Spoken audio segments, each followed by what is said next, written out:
하나님께서 오늘 우리에게 선포하시는 말씀은 사도행전 17장 16절에서 34절의 말씀입니다.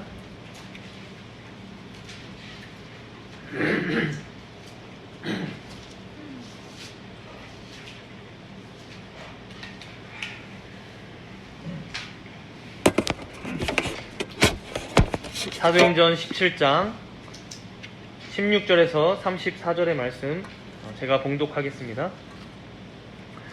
바울이 아덴에서 그들을 기다리다가 그 성에 우상이 가득한 것을 보고 마음에 격분하여 회당에서는 유대인과 경건한 사람들과 또 장터에서는 날마다 만나는 사람들과 변론하니 어떤 에피쿠로스와 스토아 철학자들도 바울과 쟁론할세 어떤 사람은 이르되 이 말쟁이가 무슨 말을 하고자 하느냐 하고 어떤 사람은 이르되 이방신들을 전하는 사람인가 보다 하니 이는 바울이 예수와 부활을 전하기 때문이로라.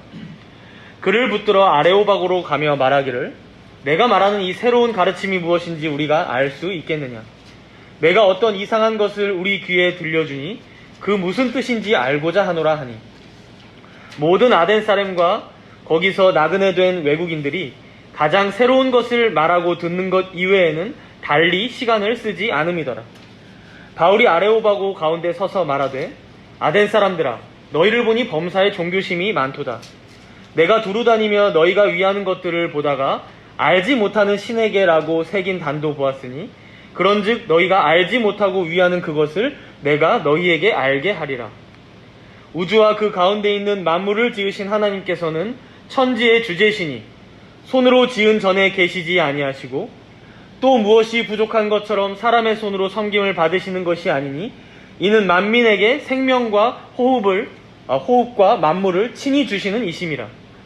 인류의 모든 족속을 한 혈통으로 만드사 온 땅에 살게 하시고 그들의 연대를 정하시며 거주의 경계를 한정하셨으니 이는 사람으로 혹 하나님을 더듬어 찾아 발견하게 하려 하심이로되 그는 우리 각 사람에게서 멀리 계시지 아니하도다. 우리가 그를 힘입어 살며 기동하며 존재하느니라. 너희 시인 중 어떤 사람들의 말과 같이 우리가 그의 소생이라 하니 이와 같이 하나님의 소생이 되었은즉 하나님을 금이나 은이나 돌에다 사람의 기술과 고안으로 새긴 것들과 같이 여길 것이 아니니라. 알지 못하던 시대에는 하나님이 간과하셨거니와 이제는 어디든지 사람에게 다 명하사 회개하라 하셨으니 이는 정하신 사람으로 하여금 천하를 공의로 심판한 날을 작정하시고 이에 그를 죽은 자 가운데서 다시 살리신 것으로 모든 사람에게 믿을 만한 증거를 주셨음이니라 하니라. 그들이 죽은 자의 부활을 듣고 어떤 사람은 조롱도 하고 어떤 사람은 이 일에 대하여 내 말을 다시 듣겠다 하니 이에 바울이 그들 가운데서 떠나매 몇 사람이 그를 가까이 하여 믿으니 그 중에는 아레오바고 관리 디오누시오와 다말이라 하는 여자와 또 다른 사람들도 있었더라. 아멘.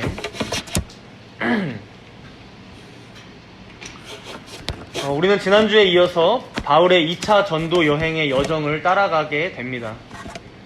주보에 나온 지도에 보시면 어느 정도 이 지도가 이제 눈에 익으셨을 텐데 그 좌측 중간 정도에 보시면 아가야라는 지역이 초록색으로 표시가 되어 있습니다. 그렇죠? 그쪽에 이제 자세히 보시면 아테네라고 점이 찍혀서 바울의 여정 가운데 있는 것을 보게 됩니다. 본문에 등장하고 있는 아덴이 바로 거기에 있는 아테네입니다. 오늘날로 보자면 그리스 지역에 있는 아테네 도시이죠. 지난주에도 살펴봤지만 사도행전 17장에 들어와서 바울이 이제 데살로니가와 베레아에 들러서 말씀을 전할 때 계속해서 바울 일행을 따라오며 괴롭히던 사람들이 있었죠. 바로 데살로니가에 살던 유대인 회당으로부터 따라왔던 그 유대인들이었죠. 바울 일행이 이제 자신들 회당에 들어와서 말씀을 전하고 그들 입장에서는 이제 사람을 빼간 것을 보면서 앙심을 품고 도시의 읍장들에게마다 이들이 반역자라고 고발하면서 그 다음 도시인 베레아까지 이들이 쫓아온 것을 우리는 봤었습니다. 결국 바울은 그 베레아에서도 쫓겨나다시피 도망치게 되고요. 본문 바로 앞에 14절과 15절을 잠시 보시면 실라와 디모데는 베레아에 잠시 남고 바울만 오늘 배경이 되는 아테네 도시까지 이르른 것을 우리는 알 수 있습니다. 당시 이 아테네가 어떤 도시였는지 좀 생각해 보면요. 여기 이제 그리스 지역 옆에 보면 그 바다의 이름이 적혀 있는데 뭐라고 되어 있습니까? 지도에? 여기를 에게해라고 합니다, 여러분. 에게해. 들어보신 적이 있을 거예요. 이 바다를 중심으로 고대로부터 시작된 문명을 그래서 우리는 에게 문명이라고 하거든요. 기원전 거의 2000년, 3000년 정도 전부터 있었던 문명이 여기에 있습니다. 중심을 해서. 그래서 이제 여기가 유럽 최초의 인류 문명의 발생지다라고 알려져 있고요. 이후에는 아테네, 그리고 스파르타, 그리고 그 위에 있었던 지역, 빌립보 지역이었던 마케도냐, 이 세 도시를 중심으로 강력한 도시 국가들이 형성이 되었었죠. 그리고 그 중에서도 단연 아테네는 이후에 이제 알렉산더 대왕이 이뤘던 헬라 제국에 가장 큰 영향을 미치는 이제 서양 문화의 뿌리를 제공했던, 근간을 제공했던 도시라고 볼 수 있습니다. 이제 정치로는 민주주의가 여기서 태동이 되었고, 철학으로는 소크라테스와 플라톤이 여기가 고향이었고요. 예술로는 헬레니즘 문화를 전파하게 되었었죠. 그래서 지금까지 이어져 오고 있는 올림픽이나 혹은 그리스 로마 신화, 그리고 박물관에 가면 다 이 아테네의 영향을 받은 그런 물건들이 놓여져 있는 것을 여러분들도 아실 것입니다. 너무나 많은 부분에서 서양의 역사에 다 영향을 미칠 만큼 굉장한 도시였다는 것을 우리는 알 수 있죠. 그런데 여러분, 물론 이 바울 당시에 이 아테네는 여전히 명성이 대단한 도시긴 했지만 결국 지금 이 아테네를 지배하고 있는 제국은 어디입니까? 로마 제국이었어요. 그렇죠? 알렉산더 대왕의 그 헬라 제국이 멸망하면서 뒤를 이어서 그 큰 지중해의 패권을 쥐었던 게 로마 제국이었고, 이 아테네는 500년 전에는 우리 이 도시가 최고의 도시였지. 그리고 지금도 철학이나 문화 혹은 정치적으로는 저 로마 제국에 가장 많은 사상을 제공한 게 바로 우리야라는 어떤 자부심은 이들에게 있었을지 모르지만 결국 강력한 군대를 가지고 있었던 로마에게 완전히 뒤로 밀렸고요. 그래서 약간 뒷방 늙은이 같은, 고문관 같은 그 정도의 역할을 하는 도시라고 우리가 생각하면 됩니다. 근데 그래도 이제 오늘 본문의 바울은 이 아덴으로 들어가면서 조금의 기대감을 가지고 방문하지 않았을까 싶어요. 왜냐면 어려서부터 익히 그 아테네의 명성을 들으며 자라지 않았겠습니까? 아테네에 가보시면 지금도 있지만 고대 성체인 아크로폴리스가 있죠. 고대 성체. 여전히 건재했고, 그리고 그 한가운데 있었던, 비록 당시에 이제 페르시아의 공격으로 부분적으로 파괴되긴 했지만 당시 최고의 건축술로 지어졌다던 그 파르테논 신전도 있었죠. 로마에 있는 판테온 신전이랑 비슷하게 생긴 거 있거든요. 그런데 이런 바울이 아테네에 도착하자마자 어떤 일이 벌어지게 되는지 우리 함께 본문 16절을 읽어보도록 하겠습니다. 본문 16절이에요. 바울이 아덴에서 그들을 기다리다가 그 성에 우상이 가득한 것을 보고 마음에 격분하여. 바울은 지금 디모데와 실라를 기다렸다가 활동을 해야 했어요. 그렇죠? 오라고, 왜냐면은 얘기를 해놓고 지금 기다리고 있는 상황이었거든요. 근데 그 성에 우상이 가득한 걸 봤대요. 그 성, 아마 아크로폴리스 성체를 다 돌아보지 않았을까 싶고요. 근데 그 성 안에 들어가 보니까 파르테논 신전뿐만 아니라 그야말로 그 성 전체에 우상이 가득 차 있는 걸 보게 되면서 지금 격분하고 있었다는 거죠. 여러분, 소크라테스의 제자였고 플라톤의 친구였던 크세노폰이라는 철학자가 있었어요. 그 사람이 이런 말을 한 적이 있어요. 아테네는 하나의 거대한 재단이자 하나의 거대한 재물이다. 더해서 오죽하면 어떤 시인은 이런 말을 합니다. 아테네에는 그 나라 나머지 지역 전부에 있는 것들보다 더 많은 신들이 있었으며 거기에선 사람을 발견하는 것보다 신을 발견하기가 더 쉽다. 그러니까 제우스, 아폴로, 주피터, 머큐리, 비너스, 바카스, 넵튠, 여러분들이 들어왔던 온 헬라와 올림푸스 산에 산다고 하는 그런 신들이 다 금이나 은이나 상아, 대리석으로 가장 정교하게 또 화려하게 만들어져 있던 곳, 그런 우상들로 가득 차 있던 곳, 그런 우상들의 숲을 이뤘던 곳이 바로 아테네였다는 것이죠. 그러니 여러분, 여기서 바울이 딱 들어가면서 이런 우상들을 보면서 그런 우상들 앞에서 너무나 많은 사람들이 진지하게 각자 향을 피워놓고 막 각자 재물을 잡고 피를 뿌리고 막 그 앞에 절을 하면서 우상 숭배를 하는 그 모습을 보면서 마음에 격분이 일어나게 된 것이죠. 여기서 이 격분하다라는 단어는요, 단순히 화가 났다, 기분이 상해서 막 분노하다 이런 의미가 아닙니다. 그걸 넘어서서요, 파록시노라는 헬라어 단어인데 구약에서 70인경에 보면 우상 숭배하던 이스라엘 백성들을 향한 하나님의 의로운 분노, 하나님의 의로운 진노를 설명할 때 쓰던 단어입니다. 그래서 이스라엘 백성들이 시내산에서 금송아지 만들었을 때, 혹은 사사시대 때라던가 이제 두 왕국 시대였을 때 바알신을 섬겼을 때, 혹은 사마리아에 또 다른 예배초소를 만들고자 금송아지를 만들었을 때, 그때 하나님께서 분노하셨다, 바로 그 단어라는 것이죠. 그래서 여러분, 바울은 단순히 격분한 게 아니었습니다. 마치 기독교 인구가 더 많아져야 하는데, 예수님 믿는 사람들이 여기 더 많아야 되는데 왜 다른 종교에 빠져있지? 약간 이런 유치한 생각이 아니라요. 그러니까 새가 왜 이렇게 약하지, 이런 게 아니라, 이후에도 이제 바울이 설교하는 내용이 계속해서 나오지만, 온 우주와 피조물을 창조하신 이 땅의 유일한 신이신 하나님만이 마땅히 온 만물과 사람들 가운데 영광과 찬송을 받으셔야만 하는 분인데, 아니 썩어지지 아니하는 하나님의 영광을 저런 썩어질 사람과 새와 짐승과 기어다니는 동물 모양의 우상들로 바꿔버린 것을 보면서, 그런 처참한 광경을 보면서 하나님의 마음으로 이 우상에 빠진 인생들을 바라보며 안타까워하는 그 마음을 가지고 격분했다라는 것입니다. 바울이. 그래서 바울은 실라와 디모데를 기다리며 가만히 있지 못하고요, 17절에 보시면 17절, 회당에 가서는 유대인들에게, 그리고 장터, 아고라라고 했었죠. 광장에 가서는 날마다 만나는 사람들에게 하나님의 말씀을 전하고 그렇게 변론하며 지내게 되었다는 것이죠. 그런데 그러다가 이제 만만치 않은 사람들을 만나게 되는데요, 우리 함께 본문 18절을 읽도록 하겠습니다. 본문 18절이에요. 어떤 에피쿠로스와 스토아 철학자들도 바울과 쟁론할세, 어떤 사람은 이르되 이 말쟁이가 무슨 말을 하고자 하느냐 하고, 어떤 사람은 이르되 이방 신들을 전하는 사람인가 보다 하니, 이는 바울이 예수와 부활을 전하기 때문이로라. 여러분, 아테네에 우상이 많았다고 하고 이제 그걸 섬기는 사람들이 많았다고 하니까 우리가 당시 로마 사람들이 참 미개했다, 역시 고대 사람들이야 라고 생각해서는 절대 안 됩니다. 당시 로마인들은 현대의 우리들보다 훨씬 더 사색하고 철학하고, 그리고 서로의 사상을 서로 주고받고 서로 또 주장하고 변론하고 그렇게 토론하고 이런 걸 굉장히 좋아했어요. 잘했고요. 그래서 그걸 전문적으로 하는 곳이 바로 아고라라는 곳이었고요. 장터였고요. 그래서 아테네에는 여러분 당시 4개의 유명한 철학 학교까지 있었어요. 플라톤의 아카데미아, 아리스토텔레스의 리케이온, 그리고 에피쿠로스의 정원, 그리고 제논의 스토아였어요. 에피쿠로스의 정원, 제논의 스토아. 이 사람들은 다 기원전 300~400년경에 이미 죽은 사람들이긴 했지만, 이 철학가들이 아테네에 세웠던 그 학교가 그대로 내려져 오면서 마치 지금의 대학처럼 당시 철학과 학문과 사상의 흐름을 주도하고 그렇게 많은 사람들에게 영향을 미치던 사람들이었다는 거죠. 지금 본문 18절에서 바울이 이들 중에 누굴 만난 겁니까? 에피쿠로스와 스토아 철학가를 만난 거예요.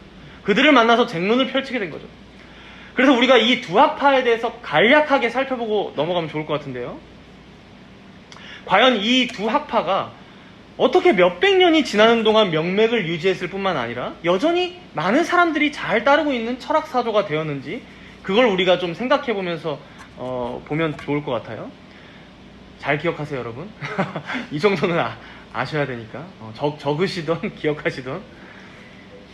당시 아테네 사람들을 먼저 생각해보면요, 원래도 생각이 많았던 사람들이지만 이 도시가 갖는 특징이 무엇입니까? 고대로부터 인류의 문명의 발상지였던 만큼 항상 역사의 소용돌이 가운데 이 도시는 있었어요. 그러니까 전쟁도 잦았고, 그만큼 여러분 300 영화도 다 아테네랑 관련된 전쟁이잖아요. 그렇죠? 전쟁도 잦았고 사람도 많이 죽었고, 그만큼 또 그 안에서 그리스 로마 신화가 나올 만큼 죽음이나 종교에 대해서 관심이 아주 높았던 도시라는 것이죠.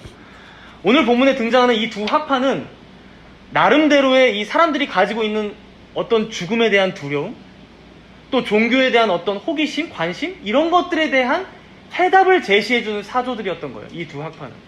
그래서 각각 어떤 대답을 했었나 잠시 살펴보면요, 먼저 에피쿠로스 학파는 인생의 목적은 쾌락이다라고 얘기했어요. 여러분들 다 배웠던 내용들입니다. 인생의 목적은 쾌락이다. 그럼 이게 우리가 흔히 생각하는 어떤 방탕하고 향락적인 삶이냐? 그게 아니라, 우리 인생이 괴로운 이유가 무엇이냐? 너희 인생이 괴로운 이유가 뭐야? 고통과 번뇌가 많은 이유가 뭐야? 결국 비뚤어진 욕망 때문이야. 그러니 그러한 세속적인 욕망을 멀리하고 마음의 평정을 추구해라. 그 평정, 평안, 아타락시아라고 하거든요. 그걸 추구하고 세상의 욕망에 흔들리지 마. 그렇게 쾌락과 행복을 추구해라. 이렇게 주장한 거예요. 그러니까 쾌락이 어떤 의미인지 여러분 아시겠죠? 세속적인 욕망을 멀리하는 게 쾌락입니다. 그런 번뇌로부터 떠나는 것. 그래서 이 학파의 창시자였던 에피쿠로스는 이런 말을 했어요. 내게 떡 하나와 물 한 잔을 주면, 떡 하나와 물 한 잔을 주면 제우스 신과 행복을 다투리라. 자기한테 떡 하나, 물 하나만 있으면 가장 행복한 사람이 될 수 있다라고 얘기한 거죠. 그럼 인생의 문제에 대해 이렇게 해답을 제시했다면 종교나 죽음에 대한 문제는 어떻게 풀었을까요? 여러분, 데모크리토스라는 철학자 이름도 들어보신 적이 있을 거예요. 데모크리토스. 원자론, 유물론을 펼쳤던 사람이었어요. 그러니까 이 세계에는 뭐 플라톤이 말한 것처럼 뭐 이상적인 세상, 뭐 눈에 안 보이는 세상 그런 거 없고 다 눈에 보이는 세상밖에 없다. 아주 작은 원자로만 이루어져 있다. 세상이 돌아가는 법칙은 결국 그 원자들이 서로 붙었다 떼었다 하는 그런 작용과 반작용의 법칙이다. 그래서 세상이 구성되고 역사가 진행되는 거야. 이걸 에피쿠로스가 그대로 받아요. 그러니까 데모크리토스는 사실 선배였거든요. 몇백 년 선배였거든요. 이걸 에피쿠로스가 그대로 받아서 신조차도 없다고 부정하진 않았지만 신도 그냥 원자의 복합체 정도? 그래서 신은 이 인간 세상사에 전혀 간섭하지 않아. 우리가 어떻게 살든 상관도 안 해, 신은. 우리와 아주 멀리 떨어져 있어서 자기들만의 행복한 상태, 그 쾌락을 누리며 살아가고 있어. 이런 식으로 주장했던 게 바로 에피쿠로스였다는 것이죠. 그러니 여러분, 죽음도 잘 생각해보면 그냥 우리 몸을 구성하고 있는 원자의 해체, 흩어짐일 뿐이야. 죽음이 찾아오면 우리는 그냥 흩어지고 없어 라고 했던 것이죠. 그래서 죽음 이후에 어떤 삶에 대한 두려움을 완전히 잠재워져 버린 거죠. 그냥 소멸할 거야. 우리의 영혼도 소멸하고 우리의 육체도 소멸하고, 그렇죠? 그냥 흩어지고. 에피쿠로스 학파가 이랬다면 스토아 학파는 어땠을까요? 이제 창설자가 제논이라고 제가 말씀드렸죠. 온 우주가 로고스라는 하나의 원리, 즉 이성이라는 원리에 의해 움직인다라고 얘기했어요. 로고스라는 하나의 원리. 그래서 스토아 철학가들 중에 에픽테토스라는 사람이 있었는데 이 사람이 이런 말을 합니다. 인간은 벌어진 일 때문이 아니라 그것에 대한 자신의 생각 때문에 고통받는다. 벌어진 일이 문제가 아니라 그것에 대한 자신의 생각 때문에 고통받는다는 거예요. 그러니까 세상은 이성이라는 로고스라는 원리로 완벽하게 이미 움직이고 있어. 그 안에 무슨 일이 일어날지 몰라. 그게 우리가 말하는, 우리가 겪는 슬픔일지 고통일지 재난일지 전쟁일지 몰라. 그러나 그런 일 자체가 문제가 아니라 그걸 비참하다고 받아들이고 있는, 고통스럽다고 받아들이고 있는 우리가 문제가 아닐까? 그 감정을 절제해봐. 이렇든 저렇든 그 감정으로부터 자유를 찾아서 이성을 쫓아가 라고 얘기한 것이죠. 그래서 이러한 감정으로부터 자유로운 상태를 아파테이아라고 불렀어요. 아타락시아, 아파테이아. 둘 다 행복을 찾아간 거예요. 그렇죠? 그러니까 그들이 말하는 구원의 상태를 각자 이렇게 정의한 겁니다. 그래서 여러분, 이들은 신도요, 뭐 제우스, 머큐리, 그런 하나의 실체가 신이 아니라 모든 세계를 움직이는 하나의 원리인 로고스, 이성, 바로 그것이 우리가 생각하는 신이야 라고 얘기했어요. 그리고 이 원리는 온 만물에 깃들어 있어. 쉽게 말해서 모든 게 신이 되는 거예요. 그래서 우리가 이걸 나중에 뭐라고 이름 붙였습니까? 범신론. 모든 것이 신이 될 수 있어. 어디든 다 신의 그 원리가 깃들어 있어. 그래서 범신론이죠. 그러니까 스토아파처럼 생각하면 여러분, 모든 일들은 벌어질 일이 벌어진 거예요. 원리대로 된 겁니다.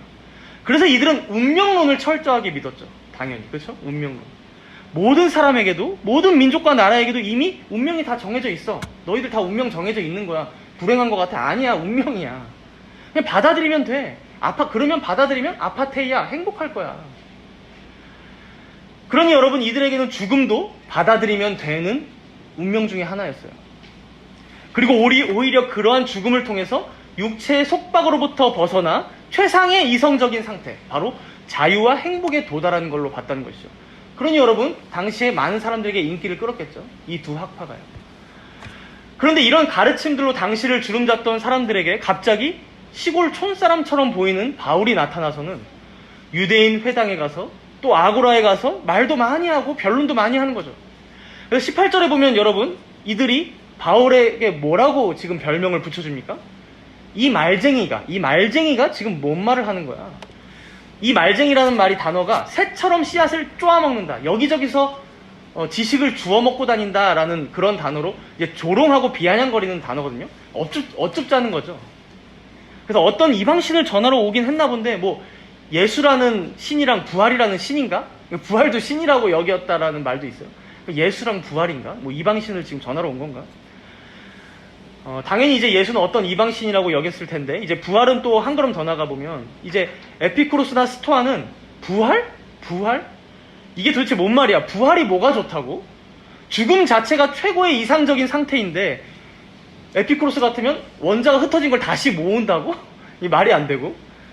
혹은 스토아 같으면 운명을 거슬러서 다시 되돌린다고?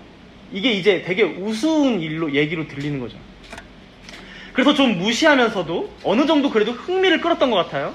19절에 보시면 그를 붙들어 아레오바고로 가며 말하기를 네가 말하는 이 새로운 가르침이 뭔지 우리한테 좀 알려달라고 얘기하고 있어요. 그렇죠? 그리고 20절에 보면 네가 어떤 이상한 것을 우리 귀에 들려주니 그게 무슨 뜻인지 좀 우리가 알아야겠다.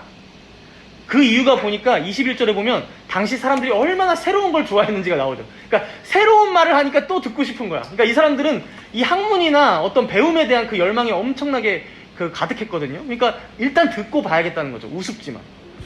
결국 이들이 이제 바울을 아레오바고로 데려갔다라고 하는데, 여기 아레오바고가요, 전쟁의 신 아레스의 언덕이라는 뜻이에요. 근데 이제 그 이름만 이렇게 붙여졌지, 이제 여기가 어디냐면 여러 종교적인 문제들을 의논하고 해결하는 의결 기구였거든요. 그러니까 지금 뭐 바울을 재판하러 데리고 갔다라는 것은 아니지만 다 같이 모여서, 야, 이 사람이 우리가 한 번도 듣지 못한 철학에 대해서 얘기하고 있어. 그러니까 다 같이 모여서 공식적으로 이 바울이 말하는 게 뭔지 한번 아레오바고로 데려가서 들어보자라는 거예요. 그래서 바울이 그 유명한 아레오바고 설교를 지금 22절부터 31절까지 총 10절에 거쳐서 지금 전하고 있는 거예요. 이렇게 시작합니다. 우리 22절과 23절을 읽도록 하겠습니다. 22절과 23절. 바울이 아레오바고 가운데 서서 말하되 아덴 사람들아, 너희를 보니 범사에 종교심이 많도다. 내가 두루 다니며 너희가 위하는 것들을 보다가 알지 못하는 신에게라고 새긴 단도 보았으니 그런즉 너희가 알지 못하고 위하는 그것을 내가 너희에게 알게 하리라. 사도행전 17장 22절 23절이었어요. 아테네를 가득 채운 우상들, 또 곳곳에 있는 철학가들과 아카데미들, 아마 이 도시보다 더 종교심이 많은 곳은 바울이 보지를 못했을 거예요. 그렇죠? 오죽하면 이들이 숭배하는 대상들 중에 보니까 알지 못하는 신에게라는 제단까지 봤다는 거예요. 그러니까 수천의 우상들로도 모자라서 혹시 우리가 빼먹는 신은 없을까? 그래서 혹시 그 신이 노하면 어떡하지? 그러면 그 신까지 우리가 챙겨야지 하면서 이름은 모르지만 우리가 알지 못하지만 그 신에게도까지라는 제단을 만들고 거기 앞에서 제사를 지내고 있었다는 거예요. 여러분, 그만큼 아테네의 사람들은 이 생에서의 삶을 잘 살아보고자 하는 어떤 열망, 또 신과 죽음에 대한 두려움, 미지의 세계에 대한 어떤 호기심, 이런 생각들이 가득했던 사람들이었다는 거예요. 그래서 범사에 종교심이 많은 사람들이구나라고 지금 바울이 얘기하는 거죠. 그리고 바울은 드디어 그런 이들에게 오히려 그걸 역으로 지금 얘기하는 거예요. 뭐냐면 너희가 알지 못하면서도 숭배하고 있는 바로 그 대상에 대해서 내가 설명해 주겠다는 거예요. 맞아, 너희들이 알지 못하던 신이 있어. 바로 내가 믿는 신이야. 내가 그 신에 대해서 알려줄게. 그러면서 하나님에 대해 전하기 시작합니다. 우리 함께 24절과 25절을 읽겠습니다. 24절과 25절. 우주와 그 가운데 있는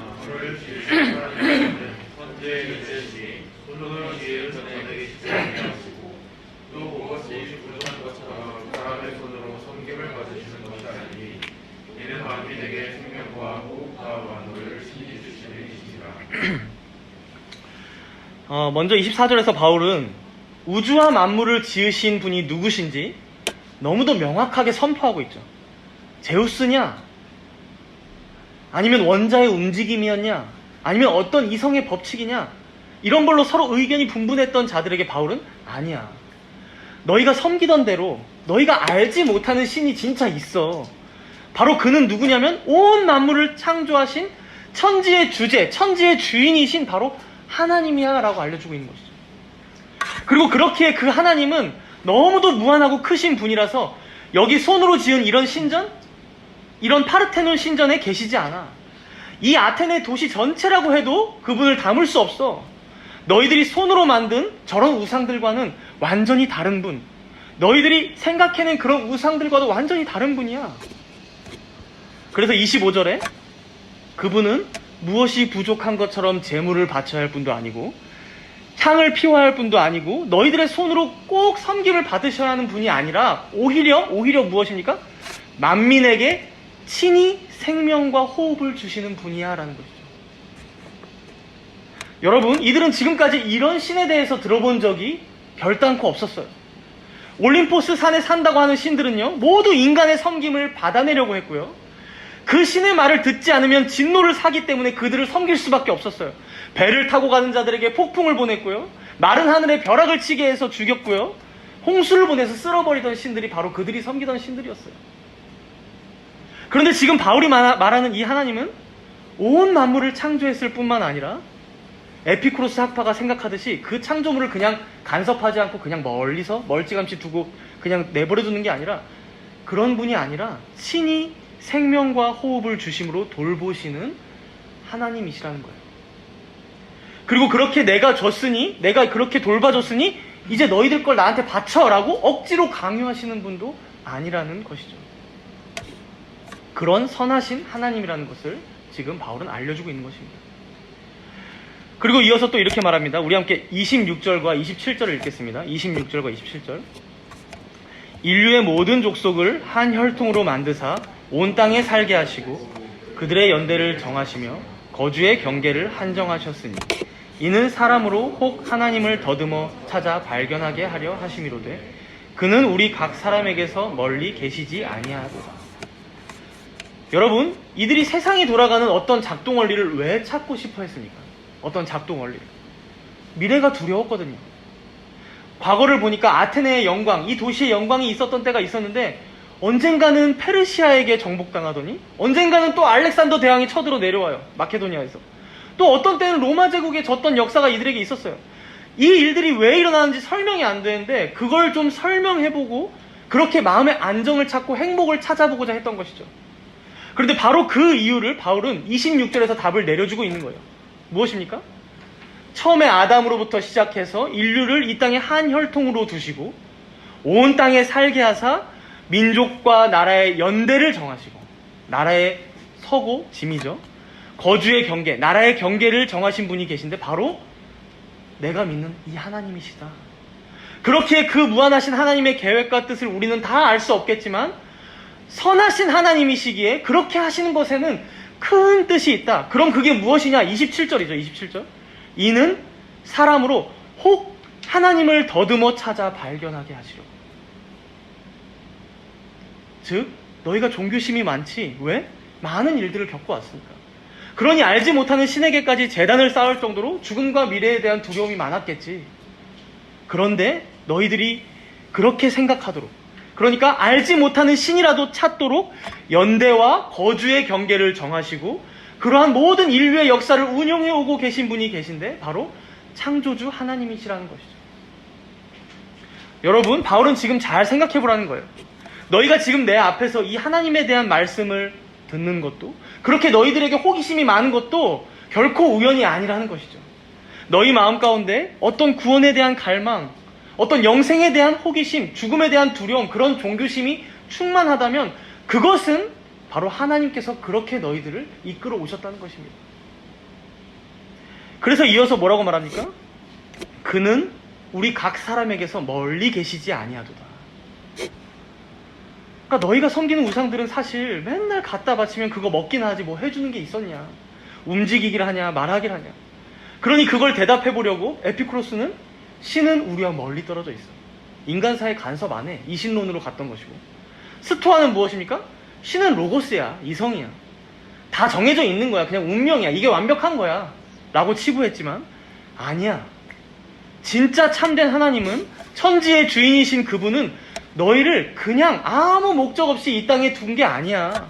바로 자신인 나, 하나님을 찾으라고, 그렇게 인생의 목적을 알고 살아가라고 이 땅에 뒀는데 너희들이 자꾸 딴 것만 찾으며 산 거야. 그분은 이미 너희와 가까이 계시고 그렇게 너희에게 친히 생명과 호흡을 주시는 분이셨어 라는 거죠. 그래서 28절에도 이어서 이렇게 말씀합니다. 28절 함께 읽겠습니다. 우리가 그를 힘입어 살며 기동하며 존재하느니라. 너희 시인 중 어떤 사람들의 말과 같이 우리가 그의 소생이라 하니. 여기서 나오다시피 이제 바울은 당시에 유명했던 두 개의 식구를 인용하는데요. 앞에 나오는 식구가 우리가 그를 힘입어 살며 기동하며 존재하느니라. 이건 에피메니데스의 식구였고요. 뒤에 나오는 우리가 그의 소생이다 라는 식구는 아라토스의 식구였습니다. 그러니까 당시 유명한 시들을 인용한 것으로 보이는데요. 이 두 개의 시는 사실 둘 다 제우스를 대상으로 찬미하던 시에 들어간 내용이에요. 그래서 대략 이런 내용들이 있어요. 뒤에 시인 이제 아라토스의 시를 잠시 보면 제우스와 함께 시작하자. 인간들이여 결코 그를 떠나지 말자. 모든 길이 제우스로 가득 차 있고 제우스와 연결된다. 스토아파답죠. 우리는 진실로 그의 소생이기 때문이다. 물론 당시에 제우스라는 신은 이제 그냥 모든 신을 대표로 한 신이니까 에피쿠로스가 말하는 원자든 스토아가 말하는 이성이든 다 그냥 그런 대유법으로 쓰였다고 보시면 돼요. 그냥 신을 지칭하는 단어예요. 그러니까 당시의 종교심이 이런 시들로 표현되었었던 거죠. 그리고 바울은 지금 일부러 이런 시를 인용해서 알려주고 있는 거예요.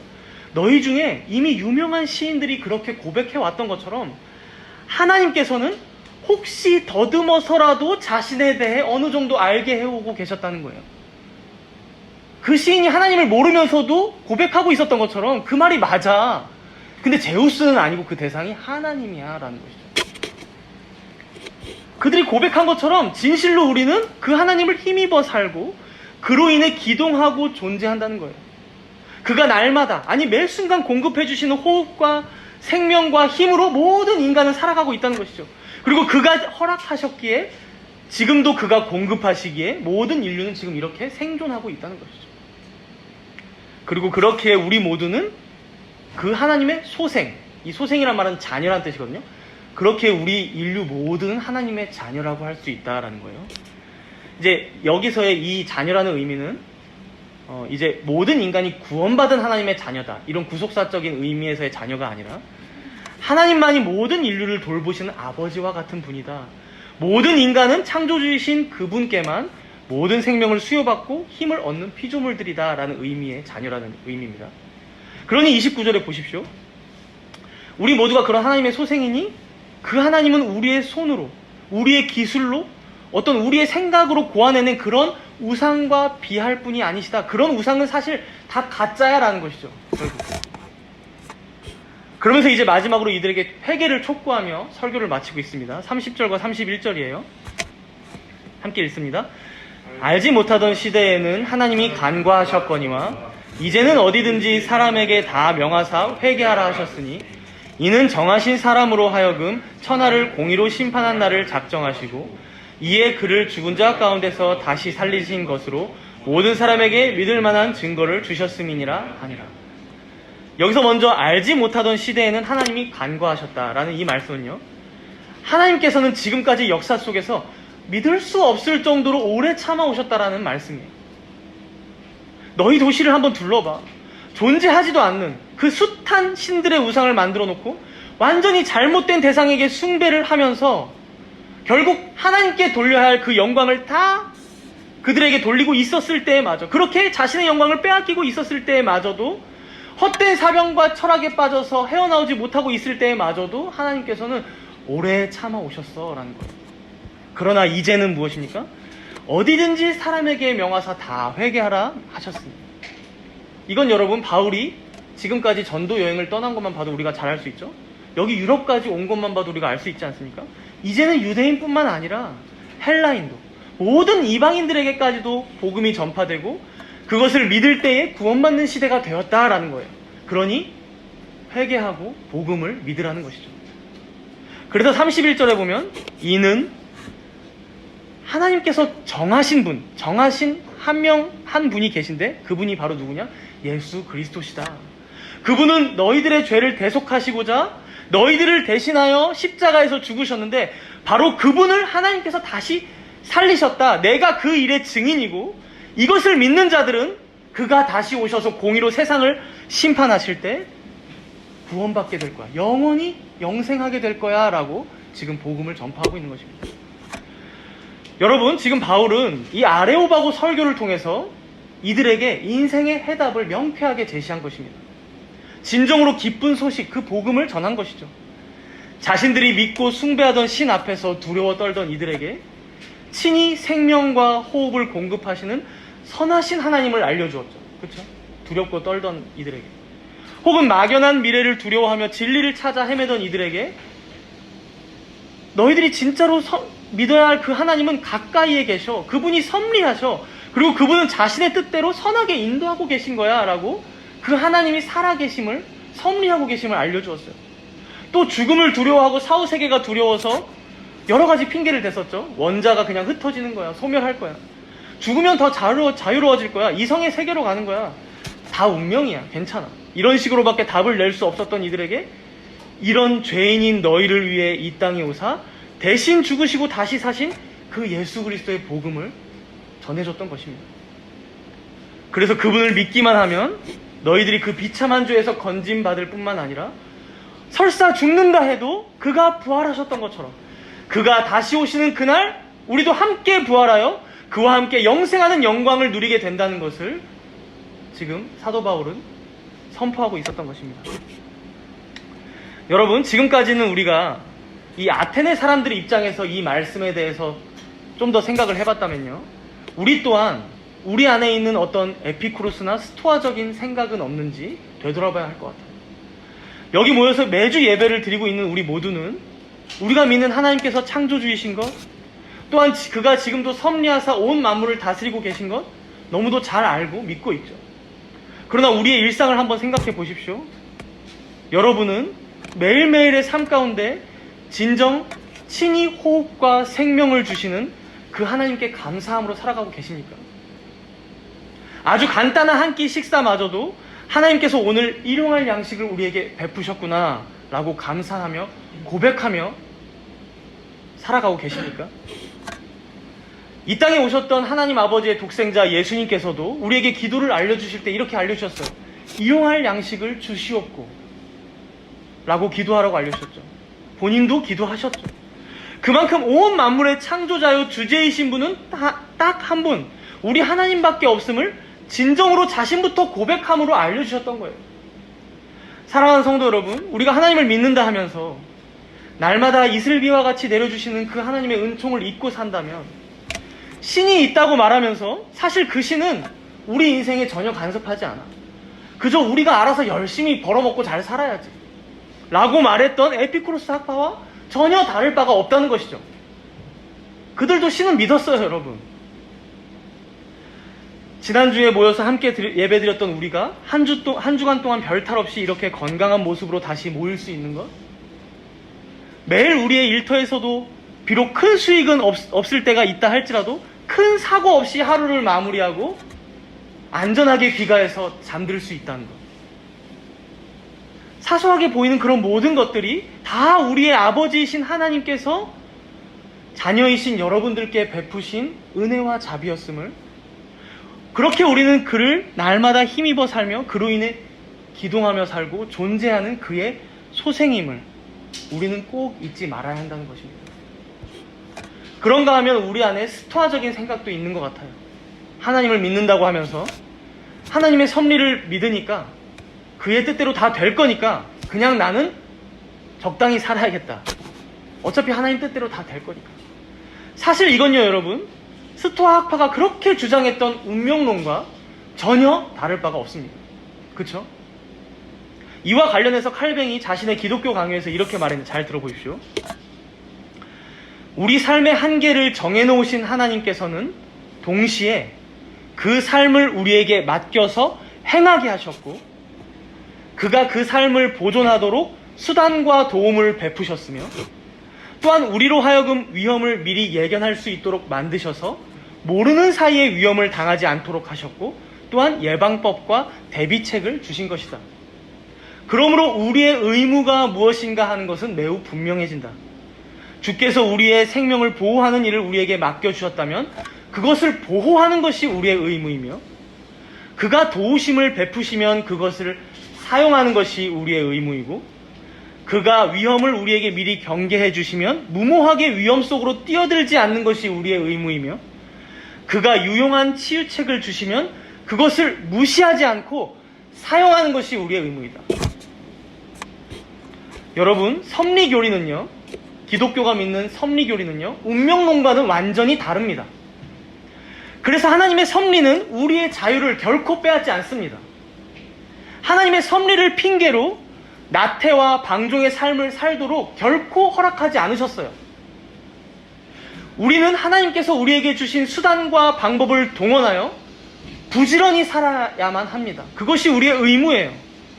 그가 우리에게 계시하신 진리의 말씀을 붙들고 숱하게 다가오는 미혹과 유혹에 대비하며 싸워야 합니다. 그렇게 그의 말씀대로 살기를 우리의 매 순간의 삶에서 치열하게 노력도 해야 하고 부단히 애도 써야 한다는 것이죠. 그것이 우리에게 이성과 감정과 의지를 부여하신 하나님의 뜻이요, 그렇게 결코 강제하거나 어떤 로봇처럼 조종하지 않으시면서도 자신의 뜻을 온전히 성취하시는 인격적이신 하나님, 전능하신 하나님, 무한히 지혜로우신 하나님의 위대함이며 명예로움인 것입니다. 그러니 사랑하는 여러분, 오늘 바울이 아레오바고에서 선포한 이 말씀들을 여러분들의 생각과 마음에 잘 새기시기 바랍니다. 결코 우리 하나님은 저기 금이나 은이나 돌로 새긴 우상들과 같지 않으십니다. 그저 여러분들의 돈이 필요해서 헌금 내라고 하시는 게 아닙니다. 그저 여러분들의 인원수가, 머릿수가 필요해서 예배 나오라고 하는 것이 아닙니다. 여러분들의 헌신이 필요해서 구걸하시는 분이 아니란 것이죠. 우리 하나님은 선하신 하나님이십니다. 좋으신 하나님이십니다. 우리가 지금까지 살아오며 공급받고 누렸던 모든 것들이, 우리가 먹고 입고 마시며 또 거하며 살아왔던 가정, 또 우리가 일했던 일터, 또 사람들과의 관계, 그 모든 것들이 다 하나님께서 자신의 한량없는 은혜로 우리에게 허락하사 주셨던 것입니다. 그리고 우리가 오늘 여기 모여서 예배드리는 이유는 바로 그러한 하나님의 은혜에 너무 감사함으로, 그분께 영광 돌리며 살아가는 인생이 너무도 마땅하기에 여기 모여서 예배하고 있는 것입니다.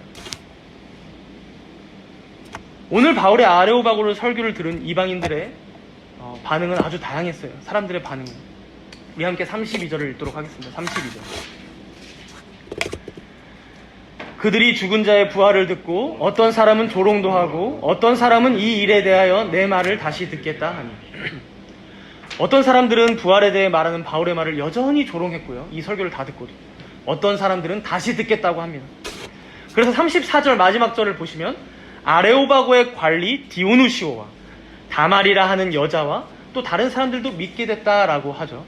아마 아테네에서 처음으로 복음을 듣고 믿었던 사람들의 명단이 아닌가 싶은데요.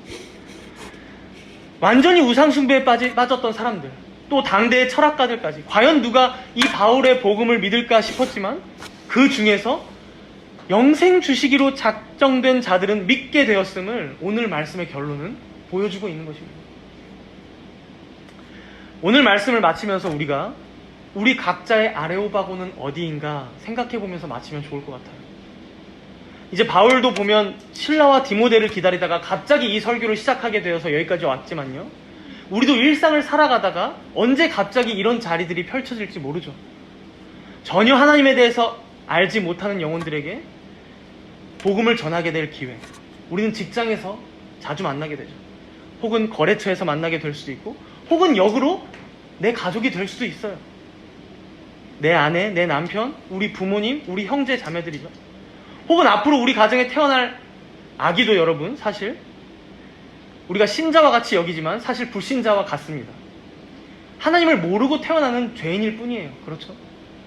그래서 여러분, 베드로 사도가 이렇게 말했던 거예요. 너희 속에 있는 소망에 관한 이유를 묻는 자들에게 항상 대답할 것을 준비하되 온유와 두려움으로 하고. 오늘 말씀을 마치면서 저도 동일한 권면을 여러분들께 드립니다. 먼저는 여러분들 안에 있는 에피쿠로스나 스토아 학파적인 생각을 잘 찾아내서 그 불신앙의 싹들을 하나님 앞에 회개하고 은총을 베풀어 주시기를 간절히 기도하시길 바랍니다. 그리고 참으로 살아계신 그 하나님께서 우리의 모든 인생과 또 가정과 교회와 일터까지도 주관하고 계심을 날마다 경험하며 입술로 감사의 고백으로 살아가시기를 바랍니다. 또한 그렇게 살아가다 보면요, 오늘 바울이 그런 대우를 받았듯이 그런 여러분들의 믿음을 비웃고 조롱하는 일들은 아주 일상적으로 있을 거예요. 그러나 여러분, 그것들을 미성숙하게 대처하여 귀한 영혼들을 잃어버리기보다는 온유와 두려움으로 지혜롭게 대처하여 진정 한 명 한 명의 영혼 모두를 귀하게 여기시고 대하시기를 바랍니다. 그리고 그만큼 여러분들이 그 앞에서 성숙한 신앙인으로서의 모습을 보이셔야 할 것입니다. 그리고 그렇게 하나님의 말씀을 겸손히 믿고 따름으로 살아갈 때 오늘 본문 안에서 아레오바고에서도 예수님의 그 복음을 믿고 구원받았던 이들이 있었던 것처럼 여러분들 주변에 하나님께서 영생 주시기로 작정된 자들에게 복음을 듣게 하사 회개하게 하시고 또 부르시고 구속하실 것입니다. 때로는 그들 가운데 막연한 미래에 대한 걱정과 근심으로 또는 죽음에 대한 두려움으로 더듬어서라도 여러분들이 믿는 그 하나님에 대해 궁금하게 하실 것이고요. 또 때로는 전혀 예기치 않았던 기회에 복음을 전할 수 있는 시간을 허락하셔서 여러분들의 입술을 통해 예수님을 전하게도 하실 것입니다.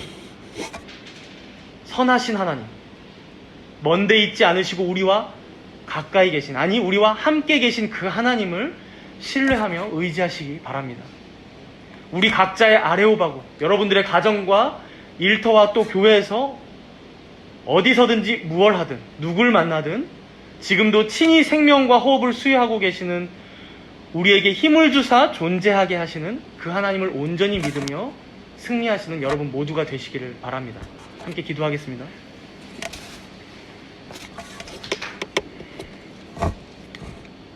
주님, 우리가 하나님을 믿는 성도들이라고 하면서 마치 에피쿠로스의 철학가들과 같이 하나님을 우리와 멀리 떨어져 계신 분으로만 여기며 우리에게 베푸시는 은혜들을 외면하며 살아가고 있진 않은지 되돌아보며 회개합니다.